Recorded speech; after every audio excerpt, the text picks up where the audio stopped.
അതിശക്തമായ ഇരുമ്പഴിക്കുള്ളിൽ അധിവസിച്ചാലും അല്ലാഹു സുബ്ഹാനഹു വ തആല നിങ്ങളെ കൊണ്ടുപോകുമേ.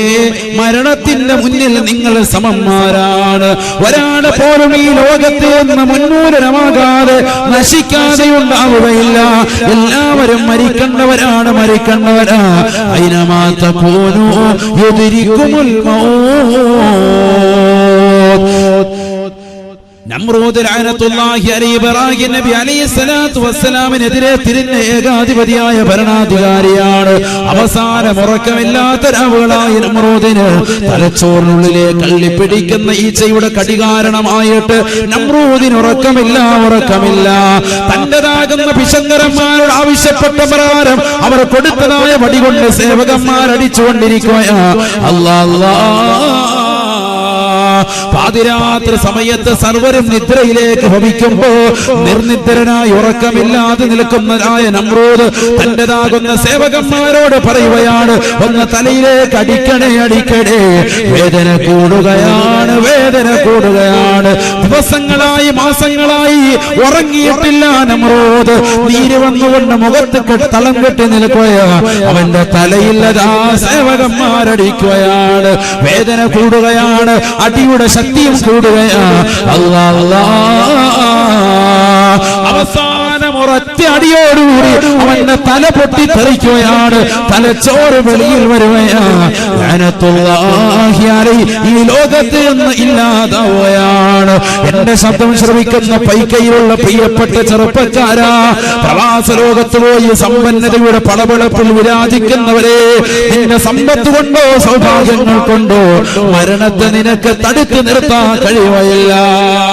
ജയലളിത എന്ന് പറയുന്ന മുഖ്യമന്ത്രി എത്ര വലിയ ധനാഢ്യായിരുന്നു, എത്ര വലിയ പണക്കാരിയായിരുന്നു. പക്ഷേ അവരുടെ സമ്പത്തിനെ കുറിച്ച് ഊറ്റം കൊള്ളാൻ ഇന്ന് ഈ ലോകത്ത് ഒരാൾക്കും കഴിയുന്നില്ല. അനന്തരാവകാശികൾ പോലും ഇല്ലാതാക്കിയില്ലയോ അല്ലാഹു അല്ലയോ ഈ ലോകത്തിന്റെ ജഗന്നിയന്താവ്, ഈ ലോകത്തിന്റെ പരിപാലകൻ. കോടിക്കണക്കിന് ഡോളറുകൾ ഉണ്ടായിട്ട് കാര്യമില്ല, കോടിക്കണക്കിന് ദിർഹമുകൾ ഉണ്ടായിട്ട് കാര്യമില്ല. അത് റബ്ബിന്റെ മാർഗത്തിൽ ചെലവഴിക്കൽ കൊണ്ടല്ലാതെ ഖബറിൽ നിനക്ക് തുണയില്ല, മഹ്ശറിൽ നിനക്ക് രക്ഷയില്ല. അല്ലാഹുവിന്റെ ഔലിയാക്കളെ, അല്ലാഹുവിന്റെ മഹത്തുക്കളെ, മഹാനർദന്മാരെ, മഹതികളെ നീ സ്നേഹിക്കൽ കൊണ്ടല്ലാതെ നിന്റെ ജീവിതത്തിൽ അർത്ഥമില്ല. ഹബീബായ നബി സല്ലല്ലാഹു അലൈഹി വസല്ലമ തങ്ങൾ പറയുകയാണ്, ഇദാ കാന ബിനു ആദമ ഫീ സിയാഖിൽ മൗത്ത് ബഅസ അല്ലാഹു ഇലൈഹി ഖംസതൻ മിനൽ മലായിക. ഈ ലോകത്ത് നിന്ന് മരിക്കാൻ കിടക്കുന്ന വ്യക്തിയുടെ സവിധത്തിലേക്ക് അല്ലാഹു 5 മലക്കുകളെ പറഞ്ഞേക്കുമത്രേ. ഫയഅതീഹി മലകുൽ അവ്വൽ റൂഹ് തൊണ്ടക്കുഴിയിലായിരിക്കുന്നു. ഒന്നാമത്തെ മലക്കവന്റെ അടുക്കലേക്ക് കടന്നു വരുമത്രേ. അവനോട് ചോദിക്കുമത്രേ, അവന്റെ കാതിന്റെ സമീപത്ത് വന്നുകൊണ്ട് അവനോട് വിളിച്ച് ചോദിക്കുമത്രേ, ആദമിന്റെ മകനെ, ആദമിന്റെ പൊന്നുമോനെ, ഐന ബദനുകൽ ഖവീ വമാ അലാഫഹുൽ. എവിടെ പോയടാ പൊന്നുമോനെ, നിന്റെ ആരോഗ്യം എവിടെ പോയടാ, നിന്റെ ആരോഗ്യം എവിടെ പോയടാ? ആ ആരോഗ്യത്തെ നശിപ്പിച്ച വസ്തു എന്താണെന്ന് മരിക്കാൻ കിടക്കുന്ന വ്യക്തിയോട് മലക്ക് വന്നുകൊണ്ട് ചോദിക്കുമെന്ന് റസൂലുള്ളാഹി. ദുനിയാവിൽ വെച്ചുകൊണ്ട് 6 മണി സമയത്ത് തന്നെ അലാറം വെച്ചുകൊണ്ട് ജിംനേഷ്യത്തിലേക്ക് പോയവനല്ലയോ, തന്റെ ശരീരത്തെ സിസ്പായിക്കാക്കി എടുത്തവനല്ലയോ, ഫുട്ബോൾ കളിക്കാൻ വേണ്ടി സുബഹിയുടെ ബാങ്ക് അലാറമാക്കി വെച്ചുകൊണ്ട് കളിക്കളത്തിലേക്ക് ഇറങ്ങിപ്പോയവനല്ലയോ, വൈകുന്നേരം വരെ ഫുട്ബോൾ കളിച്ചുകൊണ്ട് സമയം കളിച്ചവനല്ലയോ, സിനിമ കണ്ടുകൊണ്ടും സീരിയൽ കണ്ടുകൊണ്ടും സിനിമാറ്റിക് ഡാൻസ് കണ്ടും റിയാലിറ്റി ഷോകൾ കണ്ടുകൊണ്ടും സമയത്തെ നീ ചെലവഴിച്ചില്ലയോ? നിന്റെ ശരീരത്തെ ഇന്ന് മരണാസമയമായ ഈ സമയത്ത് നിന്റെ ശരീരത്തെ ബലഹീനപ്പെടുത്തിയ വസ്തു എന്താ? നിന്റെ ശരീരത്തിന് എന്ത് പറ്റിയടാ എന്ന് മലക്ക് നിന്നോട് ചോദിക്കുമെന്ന് നബിയുനാ റസൂലുള്ളാഹി സ്വല്ലല്ലാഹു അലൈഹി വസല്ലം. അതിന് മറുപടി കൊടുക്കാൻ കഴിയണം. 5 മലക്കുകൾ വരും. അതിൽ ഒന്നാമത്തെ മലക്ക് തൊണ്ടക്കുഴിയിലേക്ക് ആത്മാവത്ത് നിൽക്കുന്ന സമയത്ത് നമ്മുടെ കാതിന്റെ സമീപത്ത് വന്നുകൊണ്ട് നമ്മളോട് വിളിച്ചു ചോദിക്കാൻ, യബ്ന ആദം ഐന ബദനുകൽ ഖവീ വമാ അളഫഹുൽ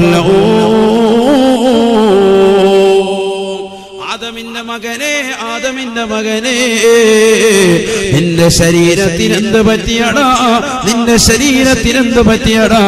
ആ ശരീരത്തിനെ ഇത്ര ബലഹീനപ്പെടുത്തിയ വസ്തു എന്താണ്? രാവിയുടെ സുബഹിയുടെ ബാങ്ക് അലാറമാക്കി വെച്ചുകൊണ്ട് താത്തമാര് ഉമ്മമാര് നടക്കാൻ ഇറങ്ങുന്നില്ലയോ? കൊഴുപ്പുകൾ ശരീരത്തിലേക്ക് അടിഞ്ഞുകൂടിയത് കൊളസ്ട്രോൾ കാരണമായിട്ടാണെന്ന് ഡോക്ടർ പറയുമ്പോ അത് കേട്ടുകൊണ്ട് രാവിലെ മണിക്കൂറുകൾ ഇറങ്ങി നടക്കുന്നതായ ഓടുന്നതായ സഹോദര സഹോദരിമാരില്ലയോ? ശരീരത്തെ പുഷ്ടിപ്പെടുത്തുന്നവരില്ലയോ? അവരെല്ലാവരും തന്നെ മരിക്കാൻ കിടക്കുന്ന സമയത്ത് അവനോട് വന്നുകൊണ്ട് മലക്ക് ചോദിക്കുകയാണ്, നിന്റെ ശരീരത്തിന് എന്ത് പറ്റിയടാ? ഇന്ന് നിന്റെ ശരീരത്തെ അനക്കാൻ പറ്റുന്നില്ലല്ലോ. അതിനെ ബലഹീനപ്പെടുത്തിയ വസ്തു എന്താണ്? നിന്നെ ബലഹീനപ്പെടുത്തിയ വസ്തു എന്താണ്? ജിംനേഷ്യത്തിൽ പോയി തിരിച്ചു വന്നിട്ട് 20ഉം 25ഉം കോഴിമുട്ടയുടെ അല്ലെങ്കിൽ താറാമുട്ടയുടെ വെള്ള മാത്രം അടിച്ച് കഴിച്ചവനാണ്, ജ്യൂസ് അടിച്ചു കുടിച്ചു. ഇല്ലെങ്കിൽ പോഷകാഹാരങ്ങൾ മാത്രം മഞ്ഞ എന്നിട്ട് ഉമ്മാക്ക് കൊടുത്തേക്കും, വേറെ എങ്ങനെയെങ്കിലും തീരുന്നോട്ടെ. വല്യുപ്പാക്ക് കൊടുക്കാം, മഞ്ഞ എന്നാ കഴിച്ചോ, മുട്ടയുടെ മഞ്ഞ, വേഗം കൊളസ്ട്രോൾ ഒന്ന് തീരട്ടെ. ഇവനെന്താ മഞ്ഞ വെള്ളം മാത്രം കഴിയുന്നെന്താ? ഇവനോട് മാസ്റ്റർ പറഞ്ഞിട്ടുണ്ട്, നീ വെള്ളം മാത്രം കഴിച്ചാൽ മതി, ബോഡിയൊക്കെ ഒന്ന് റാഹത്തായി ഫിറ്റാകട്ടെ. ഇങ്ങനെ കഴിച്ച് നടന്നവനാ. എത്ര പ്രാവശ്യം പാല് കുടിച്ചു, എത്ര ജ്യൂസ് കുടിച്ചു. ശരീരത്തെ പുഷ്ടപ്പെടുത്തിയില്ലേ? പോഷകാഹാരമുള്ള ഒരു ഡ്രിങ്ക്സ് ആണ് ഇവിടെ വിൽക്കുന്നത് എന്നറിഞ്ഞാൽ അവിടെ എത്ര പേരായിരിക്കും ഇടിച്ചു കയറുക? കടയിലേക്ക് ജനങ്ങൾ മുഴുവൻ ചെന്ന് കയറും, എല്ലാവരും കുടിക്കും, എല്ലാവർക്കും അത് വേണം. കാരണം ബോഡി അത്രത്തോളം നമ്മൾ വല്ലാതെ ശ്രദ്ധിക്കുന്നവർ. ഫുഡിന്റെ കാര്യത്തിൽ കാസർഗോഡിന്റെ വല്ല മറ്റൊരു ജില്ലയില്ല. ആലിമീങ്ങൾക്ക് കൊടുക്കാനും അവരെ സൽക്കരിക്കാനും വല്ലാത്ത താല്പര്യമുള്ളവരാണ്. അല്ലാഹു നിലനിർത്തുമാറാവട്ടെ, കബൂലാക്കുമാറാവട്ടെ, സ്വീകരിക്കുമാറാവട്ടെ. കാസർഗോഡ് വഴലിന് പറ്റിയ നാടാ, കൂട്ടാന്റെ കാര്യം തമ്പുരാൻ ഒരുപാടാ. എന്റെ വല്ലുപ്പ ബഹുമാനപ്പെട്ട ശൈഖുന തഴവ ഉസ്താദ്, അല്ലാഹുവിന്റെ ദറജ ഉയർത്തുമാറാവട്ടെ. ഭാനോറുകൾ പാടിയത് അന്ന് ഇവിടെ വന്നിട്ട് വയല് കഴിഞ്ഞിട്ട് ഇവിടുന്ന് വീട്ടിലോട്ട് കത്തെഴുതിയാണ് എന്റെ ഉമ്മാക്ക്. പഴയ കാലത്ത്, ഇപ്പോഴൊന്നുമല്ല, 30 കൊല്ലം മുമ്പുള്ള വൈത്ത. കാസർഗോഡ് വഴലിന് പറ്റിയ നാടാ, കൂട്ടാന്റെ കാര്യം തമ്പുരാൻ ഒരുപാടാ. ഒരുപാട് കറികളൊക്കെയാണ് കാസർഗോഡുകാർക്ക് എന്ന് പറഞ്ഞ് അന്ന് അങ്ങോട്ട് അയച്ചു തന്നെ. അവിടെയൊക്കെ ഒറ്റ കറിയാണ്, ഒരു കറിയും ഒരു ചോറും, ബസ്, അത്രേ ഉള്ളൂ. ഇന്നും അങ്ങനെ തന്നെയാണ്, അന്നും അങ്ങനെയാണ്. ആരെങ്കിലും ഒരാളും കൂടെ വന്നാൽ ചിലപ്പോൾ ഒരു കറി കൂടി. ഇവിടെ അതല്ലല്ലോ, എത്ര കറികളാണ്. ഇന്നിപ്പോ ഞാൻ ഉണ്ണാൻ പോയി അഷ്റഫ് സാഹിബിന്റെ വീട്ടിൽ, അല്ലാഹു അദ്ദേഹത്തിന് ബറക്കത്ത് ചെയ്യുമാറാവട്ടെ. എത്ര തരം കറികളാണ്. ആ നാട്ടിലുള്ള ആള്, ഉപ്പറ നാടിതല്ല, നെല്ലിക്കട്ടോ മഹല്ലാണ്, അപ്പുറത്താണ് താമസം. അപ്പൊ ആ നാട്ടുകാരെയും ഈ നാട്ടുകാരിലുള്ള ഏകദേശം ആൾക്കാരെയൊക്കെ വിളിച്ചിരിക്കണം. ഭയങ്കര സൽക്കാരാണ്. അല്ലാഹു കബൂലാക്കുമാറാവട്ടെ. അങ്ങനെ വേണം ഭക്ഷണം കൊടുക്കണം എല്ലാവർക്കും, നല്ല സൽക്കാരം. അല്ലാഹു സ്വീകരിക്കുമാറാവട്ടെ. ഒരുപാട് ഉസ്താദുമാര് സയ്യിദന്മാരൊക്കെ വന്ന് ഭക്ഷണം കഴിച്ചിട്ടുണ്ട്. അല്ലാഹു കബൂലാക്കുമാറാവട്ടെ. അപ്പൊ ഞാൻ പറഞ്ഞു വന്നത്, അങ്ങനെയൊക്കെ ഭക്ഷണങ്ങൾ നമ്മൾ കഴിച്ചും നല്ലതുപോലെ കുടിച്ചും ഒക്കെ കഴിയുന്ന ആളുകളാണ് നമ്മൾ. നമ്മളെ സംബന്ധിച്ചിടത്തോളം ശ്രദ്ധിക്കേണ്ടത്, ആരോഗ്യം ശ്രദ്ധിക്കുന്നവരാണ്. പക്ഷെ ഒരു കാര്യം ശ്രദ്ധിക്കണം, നമ്മൾ കുടുംബത്തിന് വേണ്ടി കഷ്ടപ്പെടുമ്പോഴും, മക്കൾക്ക് വേണ്ടി കഷ്ടപ്പെടുമ്പോഴും, ഭാര്യയ്ക്ക് വേണ്ടി കഷ്ടപ്പെടുമ്പോഴും, നാട്ടുകാർക്ക് വേണ്ടി കഷ്ടപ്പെടുമ്പോഴും, സമൂഹത്തിന് വേണ്ടി കഷ്ടപ്പെടുമ്പോഴും നിന്റെ സ്വന്തം കാര്യത്തെ നീ മറക്കാൻ പാടില്ല. പലർക്കും അവിടെയാണ് 19. രാവിലെ കട തുറക്കാൻ പോകും, വൈകുന്നേരം വരെ കച്ചവടം ചെയ്യും. ആർക്ക് വേണ്ടി? മക്കൾക്ക് വേണ്ടി. ഇതിനിടയ്ക്കുള്ള നമസ്കാരം നമ്മൾ ശ്രദ്ധിക്കൂല. നമ്മുടെ സ്വന്തം കാര്യം അത് നമ്മൾ ശ്രദ്ധിച്ചിട്ടില്ല. കാരണം അങ്ങനെ കൂടെ ഇറങ്ങാൻ പോകുമ്പോൾ ഒരാൾ കൂടെ ഒരു കസ്റ്റമർ വരെ ഉണ്ട്, അയാൾക്ക് വേണ്ടി കടയിലോട്ട് പിന്നെയും കയറി കച്ചവടം നടക്കുക. ജമാഅത്ത് അങ്ങ് നഷ്ടപ്പെട്ടു പോയി. ആർക്കാ ഇവിടെ പ്രശ്നം പറ്റുന്നത്? മക്കൾക്ക് കിട്ടേണ്ട സ്വത്ത് കിട്ടി, പക്ഷെ നിനക്ക് കിട്ടേണ്ടതാകും നമസ്കാരം കിട്ടിയില്ല. ഇവിടെയാണ് പ്രശ്നം. നിന്റെ സ്വന്തത്തെ മറക്കാൻ പാടില്ല. എത്രയോ പ്രവാസികളാകുന്ന സുഹൃത്തുക്കളുണ്ട്, അവരോട് ഞാൻ എപ്പോഴും ഓർമ്മപ്പെടുത്തി. കഴിഞ്ഞ ആഴ്ച പോയിട്ട് പോയപ്പോഴും അവരോട് ഞാൻ ഓർമ്മപ്പെടുത്തി, നിങ്ങൾ നിങ്ങളുടെ സ്വന്തത്തെ ഓർക്കണം, സ്വന്തം കാര്യം ചിന്തിക്കണം. ഒരുപാട് ആളുകൾ സ്വന്തത്തെ മറക്കാൻ.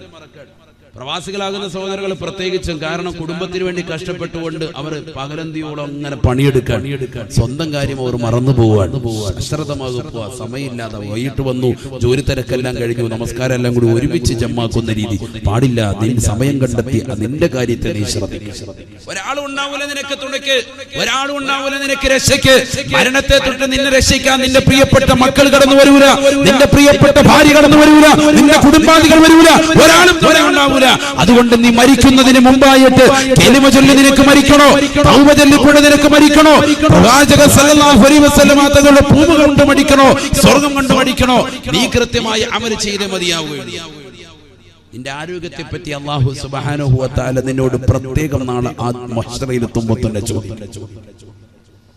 قال رسول الله صلى الله عليه وسلم إن أول ما يسأل عنه يوم القيامة عن النعيم. നാളെ അല്ലാഹു സുബ്ഹാനഹു വ തആല ഒരു അടിമയോട് ആദ്യമായി അല്ലാഹു നിഅമത്തിനെ പറ്റി ചോദിക്കുന്നത് അവന് കൊടുത്തതായ ആരോഗ്യത്തെ പറ്റിയാണെന്ന് നബിയുനാ റസൂലുള്ളാഹി.